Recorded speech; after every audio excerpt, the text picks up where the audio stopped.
Hello, I'm Dr. Richard Olivas, and this lecture is called Meaningful Reconstruction Begins, 1867. The main idea that we hope to convey in this lecture is contained in the thesis statement on your screen. When radical Republicans in the United States Congress took over the process of Reconstruction away from President Andrew Johnson, real progress for ex-slaves finally began. But Southern whites challenged Black progress at every turn. Radical Reconstruction began when the Republicans took control of the Congress. In the 1866 elections, voters across the country expressed their disagreement with the policies of President Andrew Johnson by casting their ballots overwhelmingly for Republican candidates for Congress. When the 40th U.S. Congress opened on March the 4th, 1867, the Senate had 66 members and the House of Representatives had 223 members. Republicans held 2/3 majorities in both chambers. 57 of the 66 senators were Republican, or 86%, and 172 of the 223 representatives, or 77%.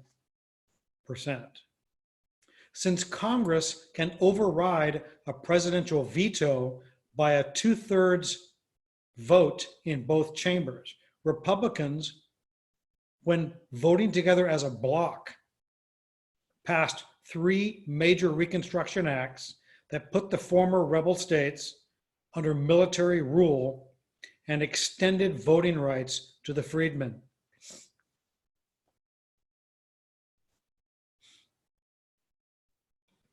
Reconstruction begins under the radicals. Radical Reconstruction began when Congress, controlled by Republican supermajorities in both chambers, passed the first Reconstruction Act over President Johnson's veto in March 1867. Republicans dismantled the state governments that had been established in the southern states under Johnson's authority. The South then was divided into 5 military districts, each under the command of a general. Military personnel would protect lives and property while new civilian governments were formed. Elected delegates in each state would then draft a new constitution and submit it to the voters of their states for ratification. On this map, you can see the 5 military districts created under the first Reconstruction Act of 1867.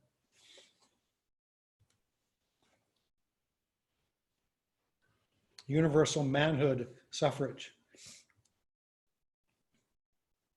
Radical Republicans required that all southern states adopt universal manhood suffrage in their constitutions.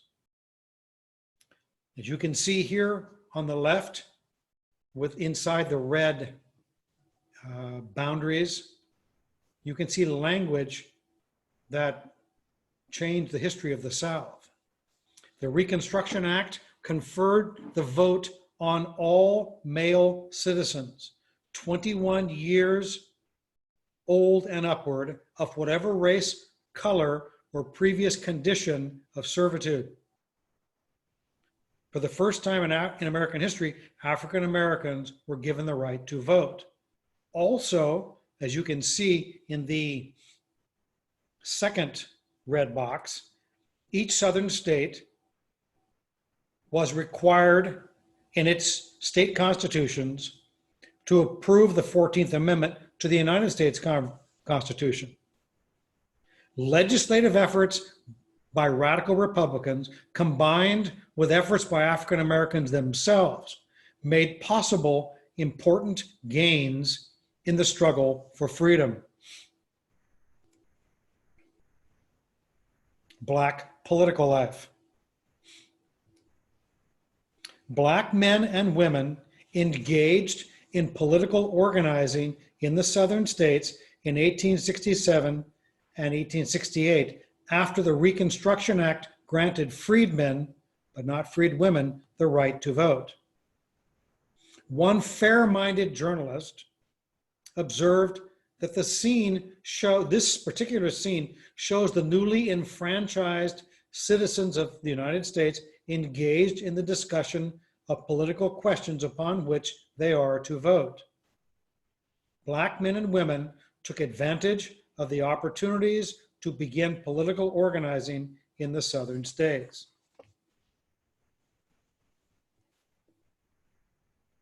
The Union Leagues.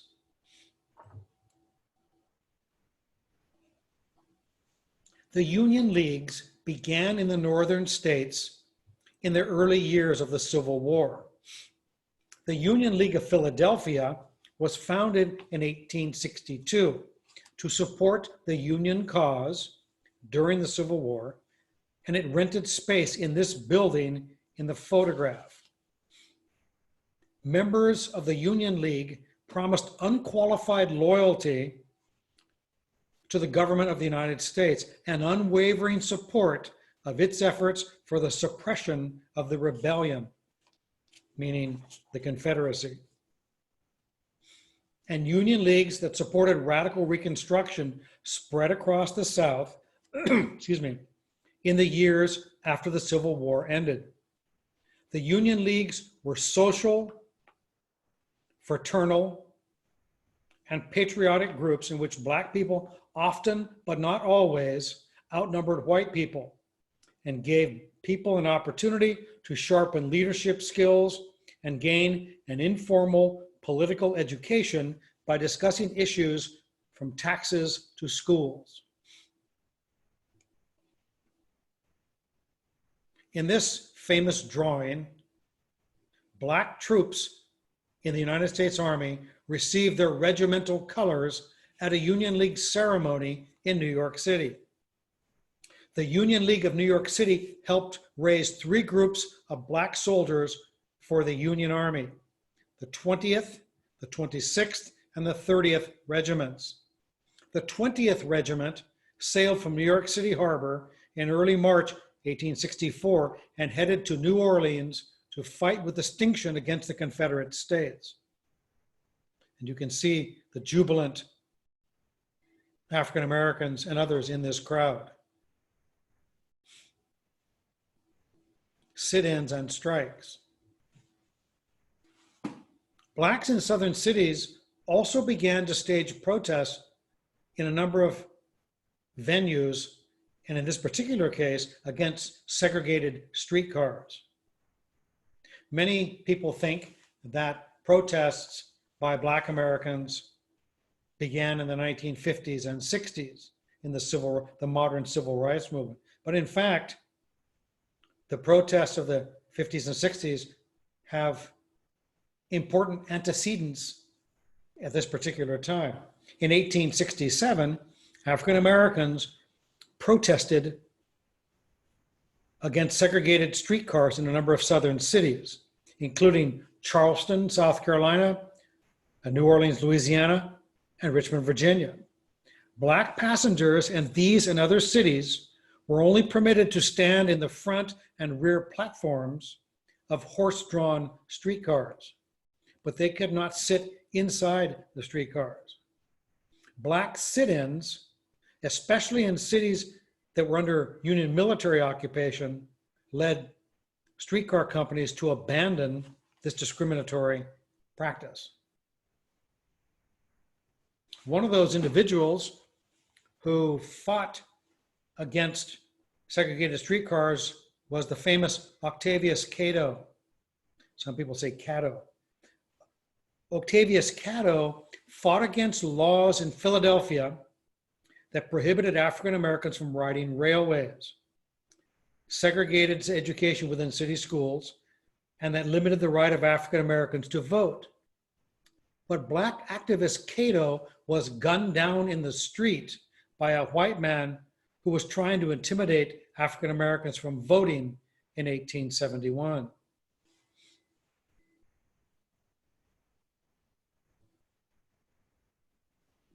White Southern outrage. We have already seen that when black Americans begin to make progress, there is a visceral, violent reaction on the part of many whites. In this connection, we take a look at Benjamin Perry. Benjamin Perry, though he was not in favor of the Confederacy, Benjamin Perry was was appointed provisional governor of South Carolina by Andrew Johnson in 1865. Benjamin Perry made very repugnant comments, but it's important to see what they were and how very high officials in the government made those statements. Many white people in the South grimly opposed radical Reconstruction. As one venerable historian has written, they were outraged that black people could claim the same legal and political rights that they possessed. Such a possibility seemed preposterous to people who had an abiding belief in the absolute inferiority of black people. Governor Benjamin Perry, a strong unionist supporter of President Andrew Johnson, made clear his virulently racist views about African Americans. Governor Perry said, "The African American has been in all ages a savage or a slave. God created him inferior to the white man in form, color, and intellect, and no legislation or culture can make him his equal. God created differences between the two races, and nothing can make him equal." Not surprisingly, Governor Perry spoke for most white Southerners when he made these repugnant remarks.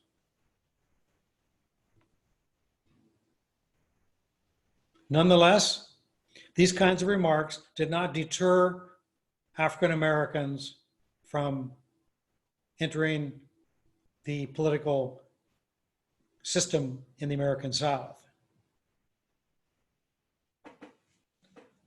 Radical Republicans dismantled the governments that were in the South that had come into existence under Andrew Johnson. The Reconstruction Acts negated those governments, and all the southern states except Tennessee had to rewrite their constitutions and then include the 13th and the 14th Amendments and give universal manhood suffrage. So in order to draft those constitutions, constitutional conventions were held in all the southern states except Tennessee. To have a constitutional convention means there are elected delegates, and those delegates get together and write the constitutions and then submit them to the voters of the state for approval or ratification. Radical Republicans, as you can see in this, inside the red markings here, and these laws, radical Republicans believed that no legal governments or adequate protection for life or property existed in early 1867, nearly 2 years after the Civil War had ended. In order to have peace and good order and to establish loyal governments in the rebel states, radical Republicans passed a series of Reconstruction Acts, which overturned southern state governments formed under Andrew Johnson, forcing the rebel states to draft and approve new state constitutions, which provided for universal manhood suffrage and formal recognition of the 14th Amendment to the US Constitution. African American men first entered politics as delegates, as elected delegates to these state constitutional conventions.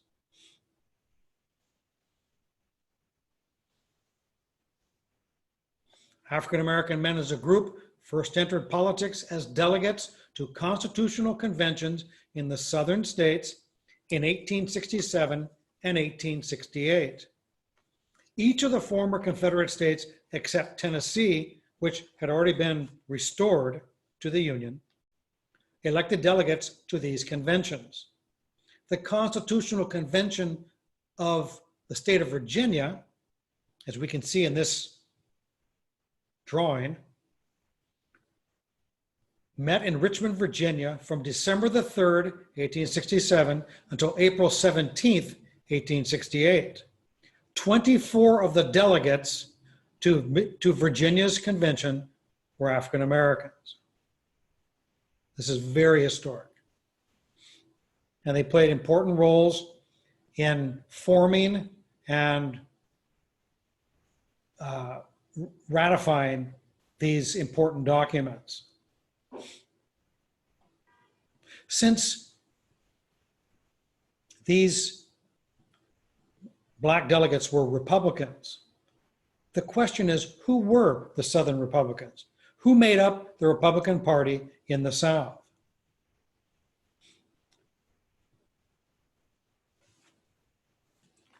Southern Republicans had Southern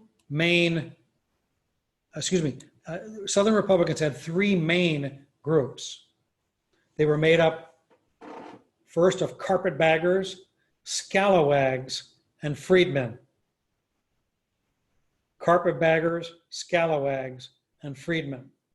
First of all, who were the carpetbaggers? What is a carpetbagger? A carpetbag, first of all, a carpetbag is like a piece of luggage, but instead of being made out of leather or heavy-duty plastic, it was made out of carpet, like a rug, literally. A carpetbagger was a person from the north, from the northern states, who moved to the southern states after the Civil War, as you can see in this illustration to the left. And that person carried his or her belongings in a carpet bag or a carpet suitcase.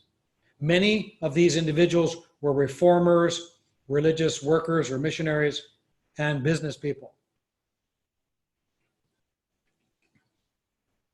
A scalawag is a second constituency of the Southern Republican Party. The word itself has uncertain origins. One dictionary defines scalawag as an animal of little value or a rascal, scamp, or reprobate.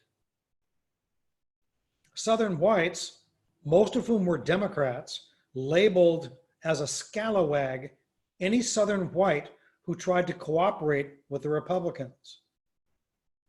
These scalawags were mostly small farmers in devastated upland regions of the South who hoped for economic relief from the Republican governments. So these are Southern whites who are not Democrats, but are Republicans. And you can see in the middle image, the Ku Klux Klan in Alabama and other states threatened to murder carpetbaggers in the blue arrow and scalawags in the red arrow, and of course, freedmen.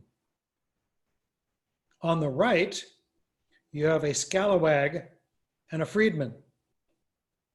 Within the Southern Republican Party, freedmen, that is the ex-slaves, outnumbered both carpetbaggers and scalawags. In this drawing, a white man, or a Southern white, shakes the hand of an African-American soldier who served sacrificially in the Union Army.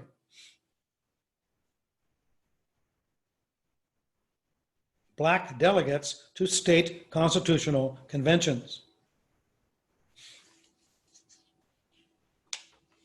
Blacks first entered politics as delegates to the constitutional conventions in the former Confederate States.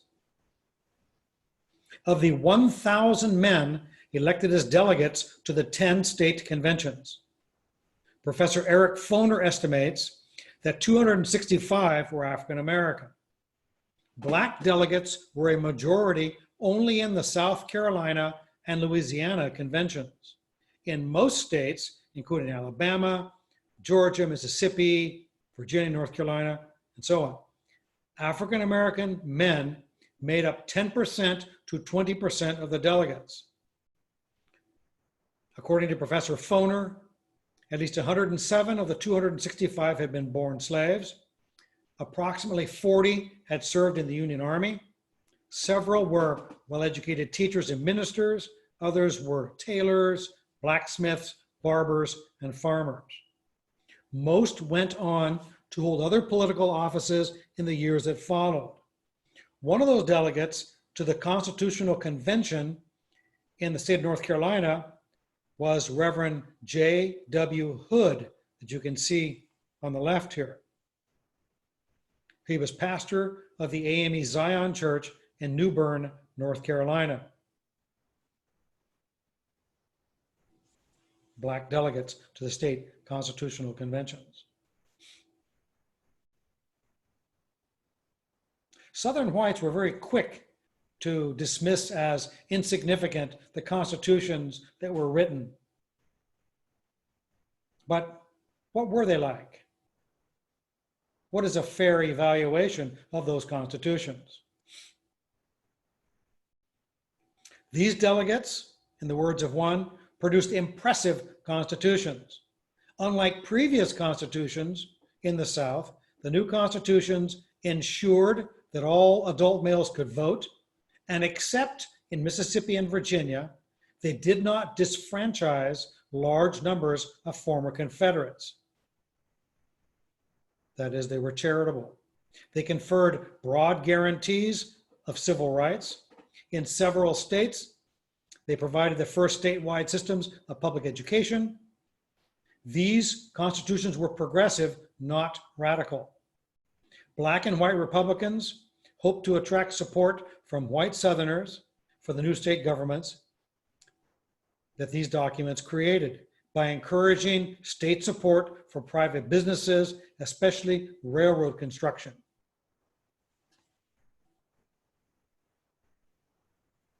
This famous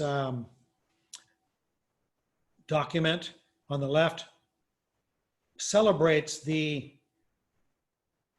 African American members of the State Constitutional Convention in Louisiana. As elected delegates to the Louisiana Constitutional Convention, African Americans made important contributions. Oscar Dunn, Lieutenant Governor, and 29 other Black delegates helped shape the new state constitution of Louisiana in 1868.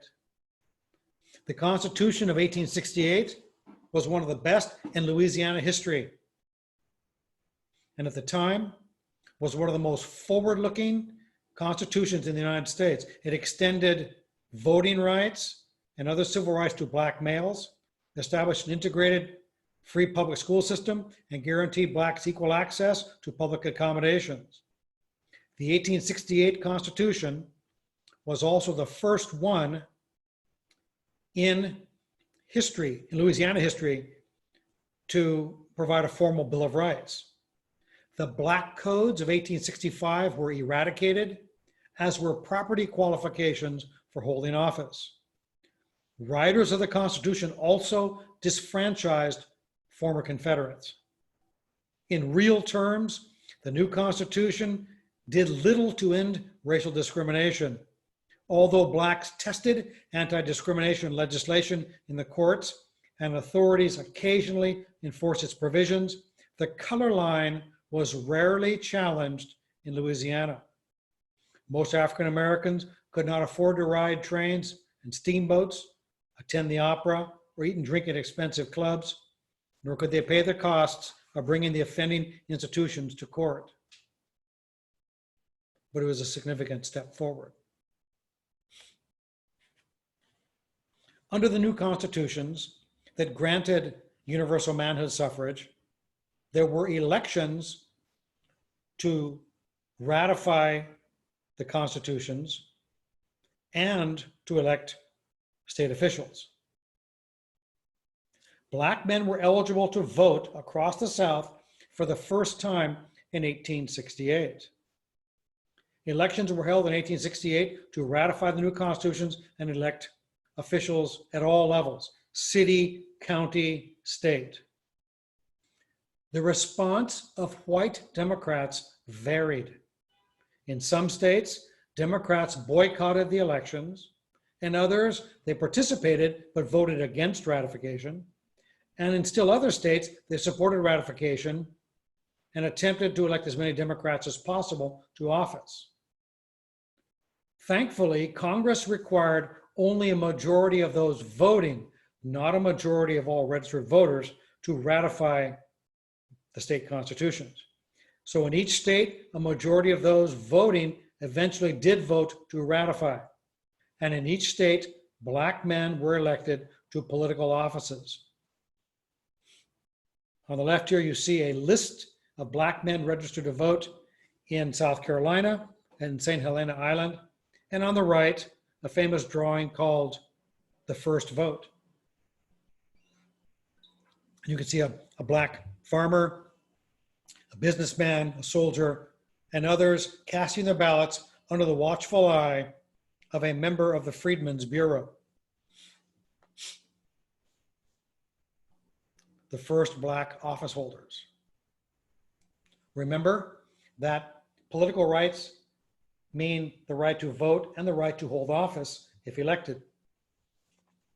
Between 1868 and 1877, when Reconstruction ends, historians, chief among them Eric Foner, estimate that 1,465 African American men held political office in the South. Though Black leaders individually and collectively enjoyed significant political leverage, white Republicans nevertheless dominated politics during Reconstruction. In general, the number of Black officials in a state reflected the size of that state's African American population. Black Americans were a majority of the population only in Mississippi and South Carolina. And most of the Black office holders came from those two states, Mississippi and South Carolina, and Louisiana, where Black people were a bare majority. In most states like Arkansas, North Carolina, and so on, where Black people made up about 25 to perhaps 40% of the population, far fewer Black men were elected to political office. In this montage on the left, Black lawmakers in South Carolina's first legislature after the war appear. And this is a venerable group who put together an impressive constitution.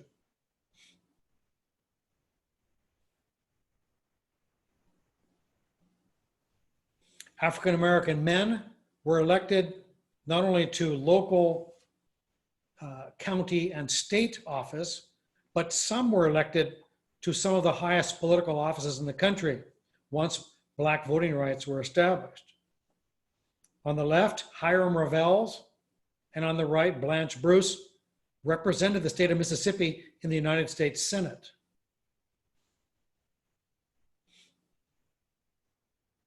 This famous drawing shows the swearing in as United States Senator Hiram Revels from the state of Mississippi, February 25th, 1870. On that day, visitors in the packed Senate galleries burst into applause as Senator-elect Hiram Revels, a Republican from Mississippi, entered the chamber to take the oath of office. Those present knew that they were witnessing an event of great historical significance. Revels was about to become the first African American to serve in the United States Congress.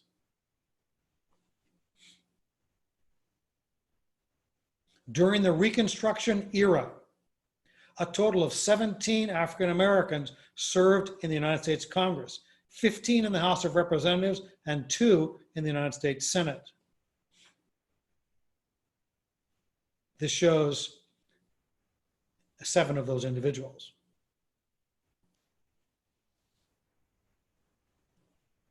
What we see in the historical record is a literal burst of African American political accomplishments. Historians estimate that 112 black state senators, and of course, you don't need to memorize these numbers or anything, you just need to see the sheer scale of what they accomplished in a short period. 112 black state senators, 683 black representatives were elected during Reconstruction. There were also 41 black sheriffs, 5 black mayors, 31 coroners, and 2 police chiefs, Tallahassee and Little Rock. Many of these men, by background, experience, and education, were very well qualified. Of the 1,465 black office holders, at least 378 had been free before the Civil War that we know of. 933 were literate, and perhaps 195 were illiterate. We lack information about the remaining 337. 64 had attended college or professional school. In fact, 14 of the leaders had been students at Oberlin College in Ohio. In addition to office holders who were farmers and artisans, tailors, carpenters, and barbers, there were also 237 ministers and 172 teachers. We estimate at least 129 served in the Union Army and 46 that worked for the Freedmen's Bureau. These are very impressive numbers. How do we evaluate the contributions and accomplishments of these first black office holders? We take 2 general views on the subject. We meaning most historians. First, the black office holders between 1866 and 1877 were successful within limits, but black office holders were always outnumbered by white office holders, and they were always divided among themselves.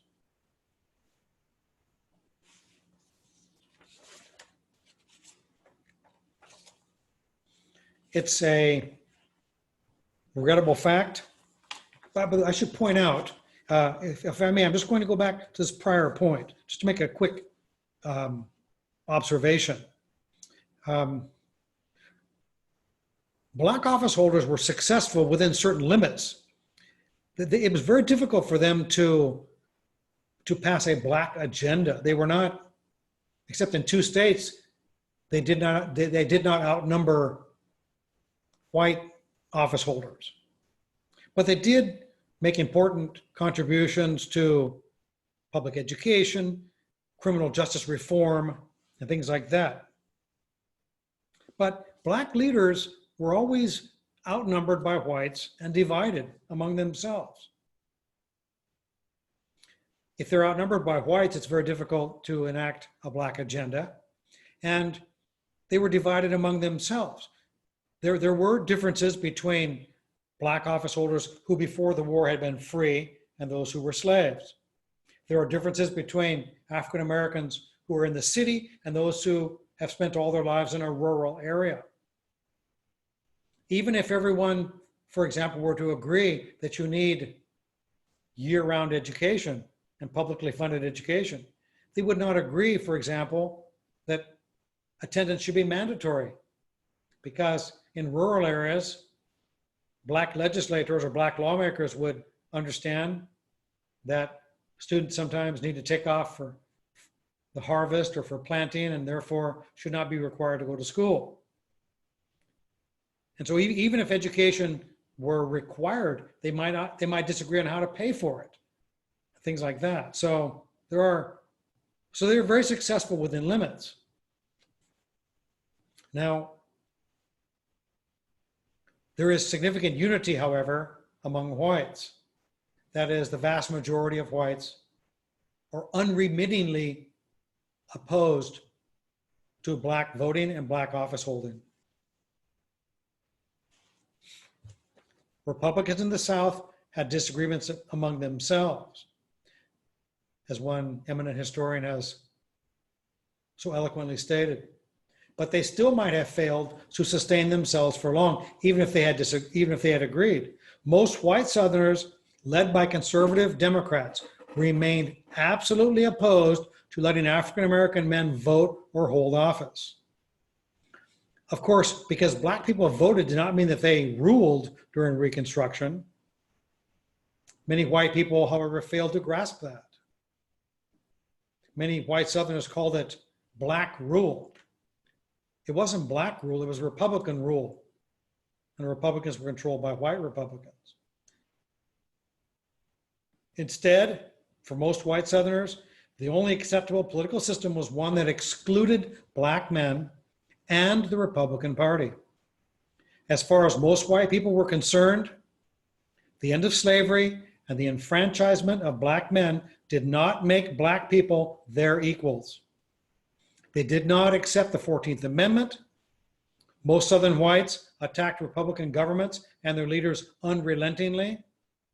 White Southerners blamed the Republicans for every conceivable problem, for waste and corruption, but most of all, they considered it preposterous, ludicrous, that former slaves could vote and hold political office. Consequently, most white Southerners were determined to rid themselves of Republicans and what they regarded as a disgrace of having to live with black men who possessed political rights.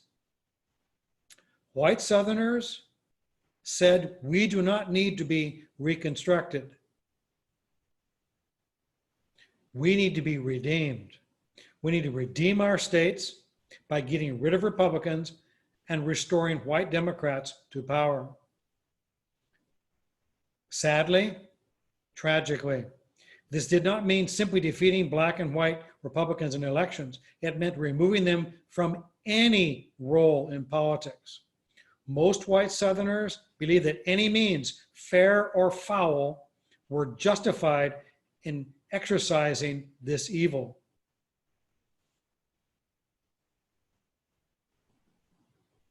The Ku Klux Klan. If the African Americans' role in policy and politics was illegitimate in the eyes of many white Southerners, then it was acceptable to use violence to remove it. This kind of thinking gave rise to militant terrorist organizations such as the Ku Klux Klan, the Knights of the White Camellia, the White Brotherhood, the White Caps, the White Liners, and so on. Threats, intimidation, beatings, rape, and murder would restore conservative white Democrat rule and force African Americans back into subordination. This chart sort of shows us the legal and social situation before the Civil War, during Reconstruction, and after Reconstruction. Before the Civil War, the American social order had white over black. Following the Civil War, at least theoretically, white and black equal each other. But that's not acceptable to Southern whites, most of them, the overwhelming majority of them. So what they want to do is to go back before the Civil War, when white was over black, and bring it back and restore that. That's white supremacy. So they reject white equals black, and they return to their abiding political and almost religious belief that white is over black. That kind of thinking was behind these white terrorist organizations, like the Ku Klux Klan. On the left, you see a photograph of one of the most evil people in the history of the United States.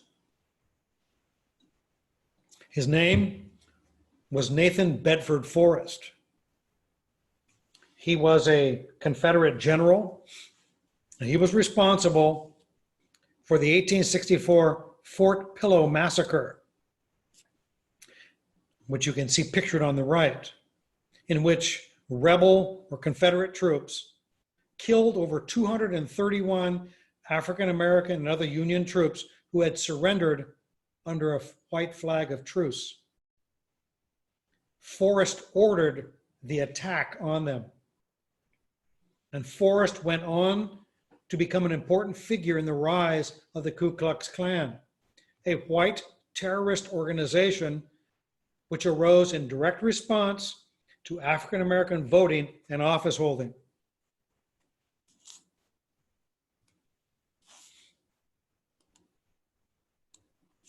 The Ku Klux Klan, or the KKK, who were its founders and members? The Ku Klux Klan chose a name whose meanings are unclear. Some historians say the name means the Circle Clan, since the Greek word for circle is kuklos, or the Ku Klux Klan. What is certain is that the Ku Klux Klan was founded in Pulaski, Tennessee in 1866. It was originally a social club for Confederate veterans who adopted secret oaths and rituals, similar to the Union Leagues, but with far more deadly results. The Klan drew its members from all classes of white society, not merely from among the poor. Business people, lawyers, physicians, preachers, and politicians were active in the Klan, as well as farmers and planters. That is, it had broad-based support. Where did the Klan operate, or ride, as they used to say? The Ku Klux Klan and other terrorist organizations functioned mainly where African Americans were a large minority and where their votes could affect the outcome of elections. So the Klan did not operate, for example, in the Deep South, where in the coastal portions of Carolina where 90% of voters were Black. And it didn't function in areas where Blacks were maybe 10% of the voting, made up 10% of voters. They functioned where Black voters were 30 to 40%. And if Blacks voted as a bloc, they could swing the election to a white. We call these swing districts today. Klansmen virtually took over areas of Western Alabama, Northern Georgia, and Florida's Panhandle. The Klan controlled the upcountry and the area around Mecklenburg County, North Carolina. However, in the Carolina and Georgia Low Country, as we said, where there were huge Black majorities, the Klan never appeared. Though the Klan and similar societies were neither well organized nor unified, they did reduce support for the Republican Party and helped eliminate its leaders, often wearing hoods and masks to hide their faces. White terrorists embarked on a campaign of violence rarely matched and never exceeded in American history. And you can see in this image, this frightening picture of Black domestic tranquility, a family cooking, just enjoying time by themselves, only to be invaded and shot up by 3 hooded terrorists. Why did they attack these families? Because this family voted.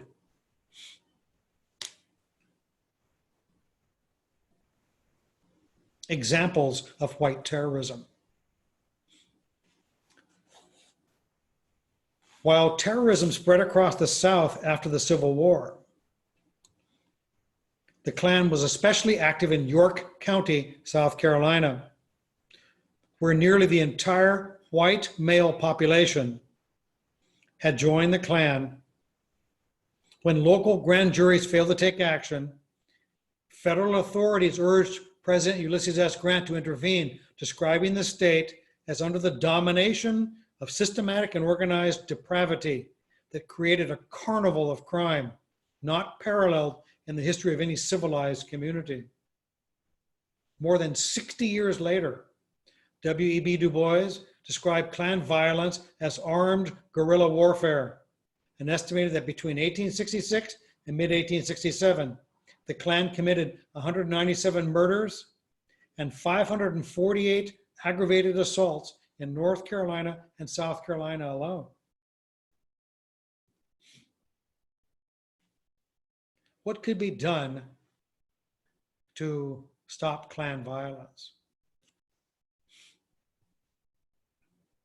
Since the Ku Klux Klan and similar groups arose to stop African American voting and office holding, the radical Republicans in Congress passed and submitted to the states for ratification the 15th Amendment to the U.S. Constitution, which was intended to protect African American voting rights. And you can see the wording in this legislative record to the left. The right of citizens of the United States to vote shall not be denied or abridged by the United States or by any state on account of race, color, or previous condition of servitude. It was ratified on February the 3rd, 1870. Black people, abolitionists, and reformers hailed the amendment as the culmination of the fight to end slavery and give African Americans the same rights as white people. Yet, to the disappointment of many, the amendment said nothing about women voting and did not outlaw poll taxes, literacy tests, and property qualifications that could and would be used to disfranchise citizens. But African Americans hailed the 15th Amendment, as you can see in this lithograph from May 1870. The Enforcement Acts. To protect rights guaranteed to African Americans by the 15th Amendment, Republicans in Congress passed the Enforcement Acts of 1870 and 1871. The 1870 law outlawed disguises and masks and protected the civil rights of citizens. The 1871 law, known as the Ku Klux Klan Act, made it a federal offense to interfere with an individual's right to vote, hold office, serve on a jury, or enjoy equal protection of the law. Those accused of violating the act would be tried in federal court. In cases of extreme violence, the act authorized the President of the United States to send in federal troops and suspend the writ of habeas corpus. That means the obligation to present in court an arrested person. Armed with this new legislation, the Justice Department and Attorney General Amos Ackerman on the left moved vigorously against the Klan. Hundreds of Klansmen were arrested, 700 in Mississippi alone. And this group of individuals on the right is from Mississippi. These are Mississippi Klansmen on the right. Mississippi Ku Klux in the disguises in which they were captured. Faced with a full-scale rebellion in late 1871, U.S. President Ulysses S. Grant declared martial law in 9 South Carolina counties, suspended the writ of habeas corpus, and sent in the U.S. Army. Mass arrests and trials followed. But federal authorities permitted many Klansmen to confess and thereby escape prosecution. The government simply lacked the human and financial resources to bring hundreds of men to court for lengthy trials. Some white men were tried, mostly before black juries, and were imprisoned or fined, but few Klansmen were punished severely, especially considering the enormity of their crimes. The North's short attention span.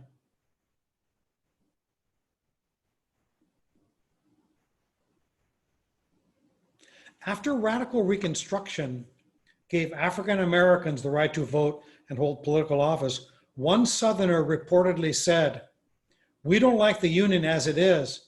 We like the Union as it was. Many Northerners did not understand the extent to which most Southerners opposed Reconstruction. While the federal government did reduce Klan violence for a time, most white Southerners remained convinced that white supremacy must be restored and Republican governments overturned. Klan violence did not overthrow any state governments, but it gravely undermined freedmen's confidence in the ability of those governments to protect them. In this 1874 illustration titled "The Union as It Was," a member of the White League, a white supremacist terrorist group, shakes hands with a KKK member over a shield with their mutual target emblazoned on it. African-American parents holding their dead child in front of a destroyed school and a lynch victim hanging from a tree in the background. The Union as it was allowed hateful whites to get away with such crimes. This image shows the determination with which most Southern whites determined to redeem their states from Republican rule and to restore white supremacist governments under democratic control.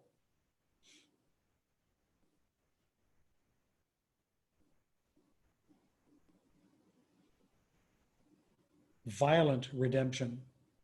As one eminent historian has written, white violence accompanied every election in Louisiana from 1868 to 1876.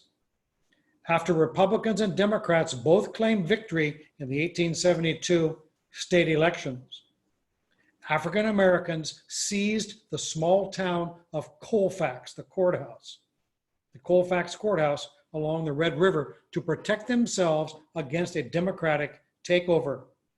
They held out for over 3 weeks, and then, on Easter Sunday in 1873, a well-armed mob of over 300 whites, including those from supremacist groups such as the Knights of the White Camellia and the Ku Klux Klan, attacked the black defenders, killing 105 of them in the worst single day of bloodshed during Reconstruction. The state militia arrived, finally, and arrested 97 white men who were charged with violation of the 1870 Enforcement Act, but only a few were convicted. Those who were convicted were acquitted when the U.S. Supreme Court declared that the Enforcement Act of 1870 did not apply to individuals, but only to state governments. The Colfax massacre led to the important case U.S. versus Cruikshank, in which the Supreme Court ruled that the federal government had overstepped its bounds while attempting to prosecute some of the people responsible for the murders. This ruling severely undermined the Enforcement Acts of 1870, which were laws created to protect African Americans against white supremacist violence.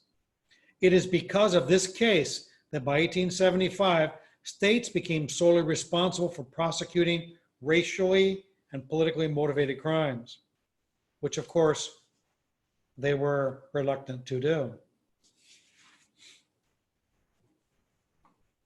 Other issues distracted Congress as well.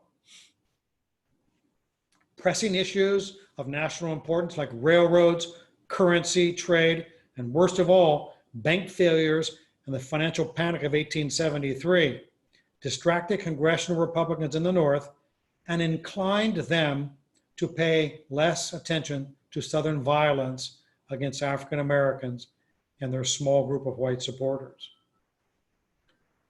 Many Republicans comforted themselves with the thought that passage of the 13th, 14th, and 15th Amendments had largely completed the task of Reconstruction, that they had done all they could do. Democrats regained control of the House of Representatives, 1874. The panic of 1873, a financial crisis that triggered a multi-year economic depression, weakened and lessened support for Republicans across the country. And Democrats in the midterm elections of 1874 picked up 93 seats in the House of Representatives, giving them commanding control of that chamber. While Republicans still controlled the US Senate, they no longer had commanding majorities in both houses of Congress that previously had enabled them to guide Reconstruction policy. Divided government in the legislative branch removed any remaining restraint on violent redeemers in the southern states and effectively forced African Americans from that point in time forward to fend for themselves as Reconstruction neared its end.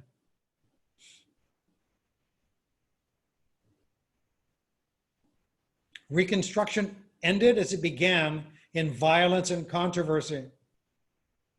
By 1875, conservative white Democrats regained control of all the former Confederate states except Mississippi, Florida, Louisiana, and South Carolina. Democrats had redeemed Tennessee in 1870, Georgia in 1871. Along the way, Democrats had learned two valuable lessons. First, very few black men could be persuaded to vote for the Democratic Party, no matter how much white leaders wanted to believe that former slaves were easy to manipulate. Second, Democrats learned that intimidation and violence would win elections in areas where the number of blacks and white voters was nearly equal. Federal authorities had slowed down Klan violence in 1871, but by the middle of the 1870s, the US government was reluctant to send troops to the South to protect African American citizens. In July 1876, 100 red shirts, another white supremacist group, attacked 30 black members of the National Guard in Hamburg, South Carolina, in the so-called Hamburg Massacre, to take control of the local government, killing 6 African Americans. Lady Liberty to the right holds a scale in which there are 6 African Americans dead, but only 1 white. She demands the execution of the white men responsible for the murder of the 6 black victims to even the scales, to have true equality.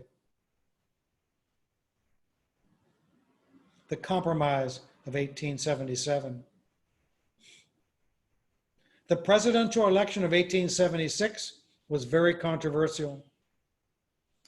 It was accompanied by threats, violence, and bloodshed, and the results were confusing and contradictory. Both Democrats and Republicans claimed to have won the election in Florida, Louisiana, and South Carolina, the last 3 southern states that had not been redeemed, and which between the 3 had 19 electoral votes. The failure to have a clear winner created a standoff between the 2 presidential candidates, the Republican Rutherford B. Hayes and the Democrat Samuel Tilden. Hayes had 167 electoral votes. Tilden had 185. Whoever took the 19 electoral votes of the 3 contested states would be the next president. That would give if Hayes won the 19, he would have 186. The controversy precipitated a constitutional crisis in 1877, and eventually a compromise was arranged. Democrats accepted that Hayes won the White House, but in return, Hayes promised Southern Democrats that he would not support Republican state governments in Florida, Louisiana, and South Carolina. Hayes promised to withdraw federal troops from the South once he took the oath of office, and Republican administrations in those states collapsed. Each of the former Confederate states was now back under the authority of white Democrats.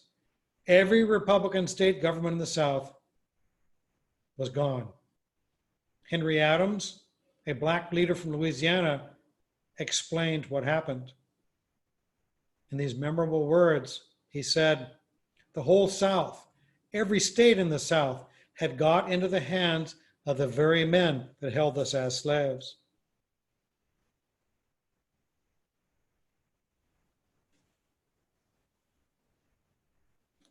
Is this a Republican form of government? After surveying the murder and destruction of schools and work sites perpetrated by white liners and other Southern hate groups, an African American citizen on the left cries out, is this a Republican form of government? Is this protecting life, liberty, or property? Is this equal protection of the laws? As African Americans well knew, Article 4, Section 2 of the US Constitution made this promise: the United States shall guarantee to every state in this union a Republican form of government and shall protect each of them against invasion and on application of the legislature or of the executive when the legislature cannot be convened against domestic violence. Black Southerners also knew that the Republican Party, even if it were united, was no match in the long run for white supremacist Democrats.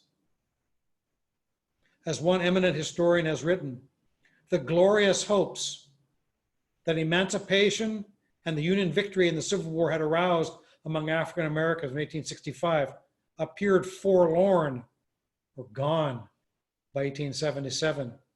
To be sure, Black people were no longer slave laborers or property. They lived in tightly knit families that white people no longer controlled. They had established hundreds of schools, churches, and benevolent societies. The Constitution now endowed them with freedom, citizenship, and the right to vote. Some Black people had even acquired land. But no one can characterize Reconstruction as a success. The epidemic of terror and violence made it one of the bloodiest eras in American history. Thousands of Black people have been beaten, raped, and murdered since 1865, simply because they had acted as free people. Too many white people were determined that Black people could not and would not have the same rights that Black people enjoyed. That white people enjoyed, excuse me. White Southerners would not tolerate either the presence of Black men in politics or white Republicans who accepted and supported Black political involvement. Southern Democrats would accept Black people in politics only if Democrats could control Black voters. But Black voters understood this, rejected control by former slave owners, and were loyal to the Republican Party, as flawed as it was, until 1936. But as grim a turn as life may have been for Black people by 1877, it would only get worse in the decades that followed. And it gets significantly worse before it gets better.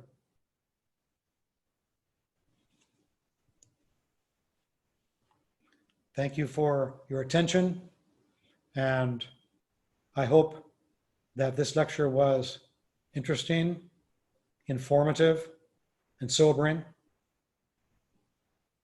But future lectures will chronicle the continued response of Black people after Reconstruction in a period some have called Black Reconstruction, when Black people take it upon themselves to improve and better their lives without any outside help whatsoever. Thank you for your attention, and I encourage you to ask me any follow-up questions that you might have, and I'll do my best to try to answer those for you. Thank you.